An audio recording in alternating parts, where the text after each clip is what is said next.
Hello, WMU North Carolina. It's so nice to talk with you today. I hope you're having a really great Ignite conference this year. My name is Stuart Lampkin, and I'm the pastor of First Baptist Church, Weaverville, North Carolina. And also, even better than that, I get to be the husband of Sarah Lampkin, who is on staff at WMU-NC and who does a great job helping them out. And that's how they were connected with me and how I had the honor of being invited to share a little video story of what our church has been doing, is, and will be doing to continue relief efforts after Hurricane Helene. Weaverville is about 20 minutes north of Asheville, so we're in northern Buncombe County.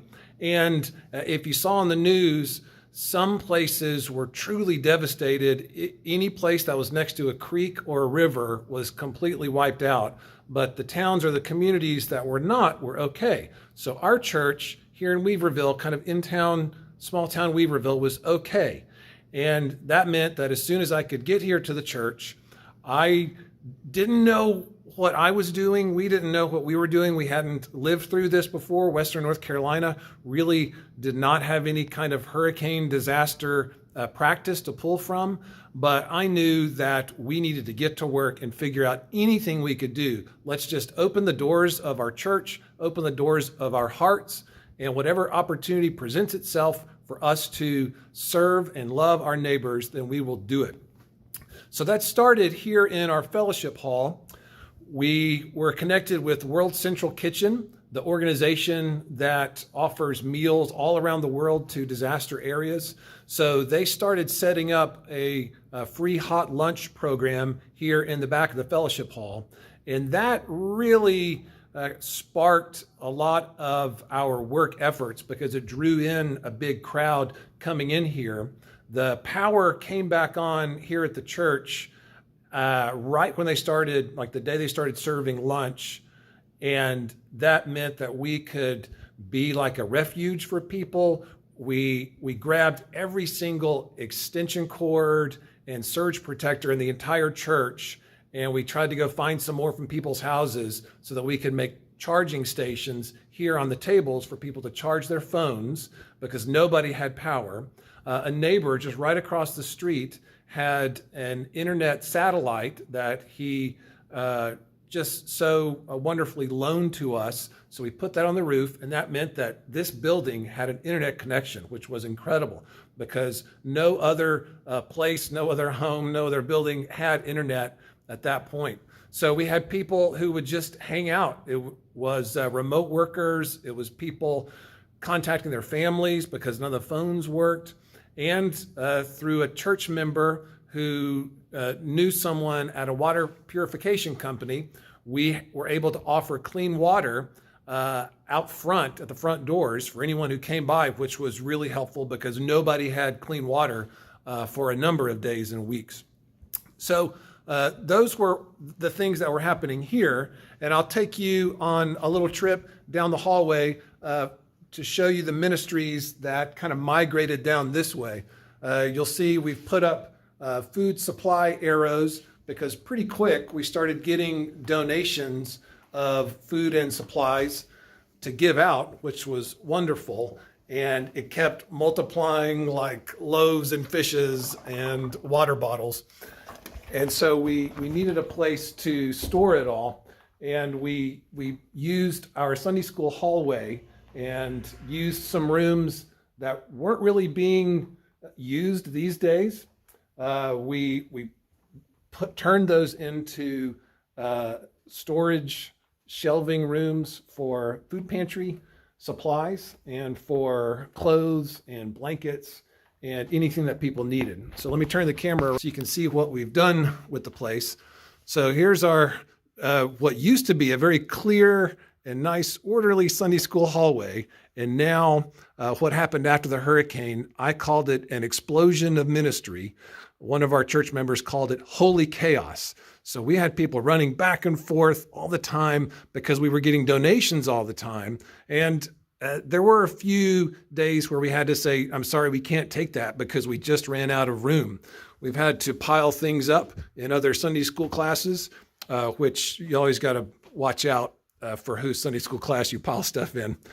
And we have kind of a waiting area. We put one of our unused pews right there for people to wait.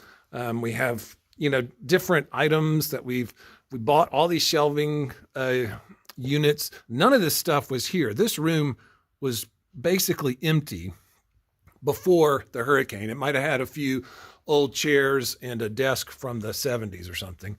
Same with this room, not really being used. We have a lot of rooms here in our facility.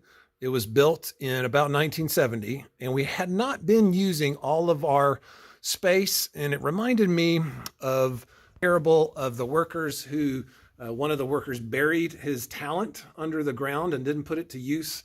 And the owner of the household was not very pleased. And so I've been telling our people, I wish we could put our resources to good use. And that's what we've been doing here. It's been really incredible. And I would bring people to these rooms here, and I would say, this is what a miracle looks like. Here's our kind of back inventory. This is the back. This is the storeroom where the extra stuff goes. And I would say, this is what a miracle looks like, because the day that we put all this in, I would tell people, none of this was here the day before. Now it's a fully functioning, constantly operating food pantry. And that's a miracle. It's amazing. But I also learned some things about miracles after the hurricane.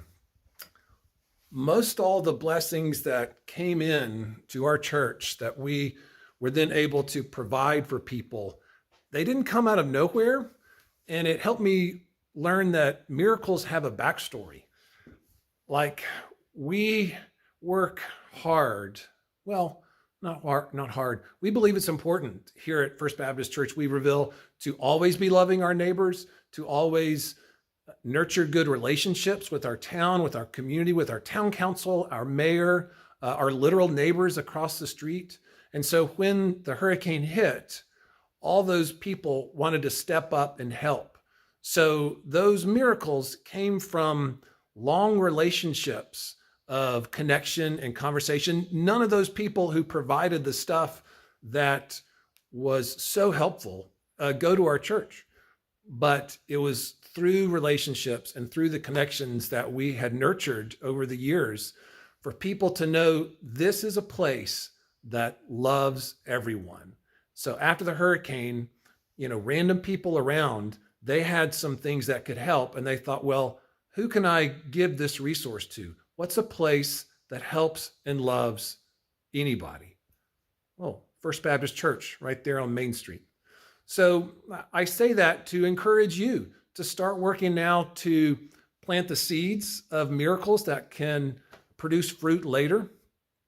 Some of the things that we're working on now, you can see behind me, are mattresses. We're now transitioning into hosting disaster relief teams that are coming and will come to our area to help rebuild homes and houses. We're working to install showers in the church. We didn't have any showers before, but that's a real need. So we're figuring out, what does our community need? How can we meet that need to love our neighbors? We had some more unused Sunday school rooms upstairs. So now those are occupied by people whose offices were destroyed, whose art studios were flooded. So now they are not like tenants, but they're our partners. They are doing good work for our community, and we are glad that we can make our space available to them.